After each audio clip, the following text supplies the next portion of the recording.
নমস্কার, আমি সঞ্জয় হাজরা। আপনারা দেখছেন এসএসপি ডিজিটাল নিউজ। এখন চোখ রেখেছেন আপনারা হয়তো এসএসপি ডিজিটাল নিউজের পর্দায়, আর আমি সঙ্গে আছি সেই আপনাদের সঞ্জয় হাজরা। বিভিন্ন জায়গায় শোনা যাচ্ছে যে মার দাঙ্গা অশান্তি চলছে। পশ্চিমবাংলা নির্বাচন তো শেষ হয়ে গেছে, আজকে আর হয়তো কটা দিন বাদ 4 মে রেজাল্টের দিনে তো ফলাফল পেয়ে যাবেন যে জনগণ এবারে কার দিকে।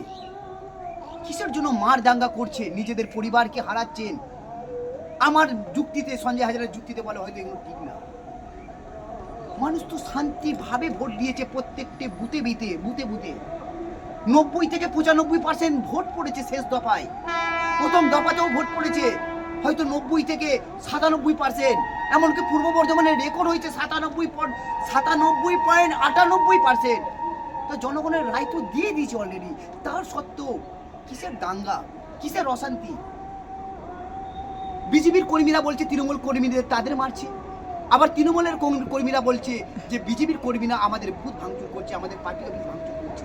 বিভিন্ন জায়গা থেকে বিভিন্ন রকম অভিযোগ উঠে আসছে এই দুই দলের মধ্যে। শুধু আরে ভাই, আমরা সবাই এই পশ্চিমবাংলার লোক, আমরা সবাই এই ভারতবর্ষের লোক, আমরা ভারতবর্ষের লোক, ভারতবাসীর লোক, আমরা পশ্চিম বাংলার লোক।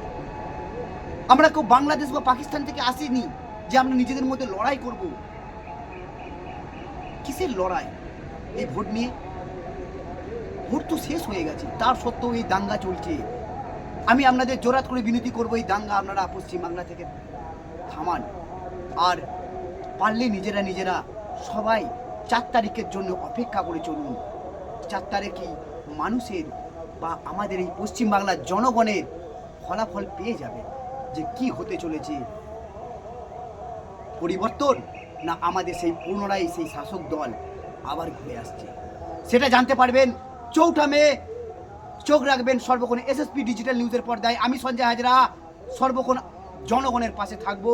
আর একের পর এক এই পশ্চিমবাংলা 2026-এর বিধানসভায় কি হতে চলেছে শেষ 4 মে অবধি আমাদের তার ফলাফল আমি জানাবো। নমস্কার করে বলছি আর একবার, এই চ্যানেলটাকে প্লিজ সাবস্ক্রাইব করবেন, লাইক করবেন, কমেন্ট করবেন, অ্যান্ড এই চ্যানেলটাকে সব জায়গায় শেয়ার করবেন। চোখ রাখবেন এসএসপি ডিজিটাল নিউজের পর্দায়। নমস্কার।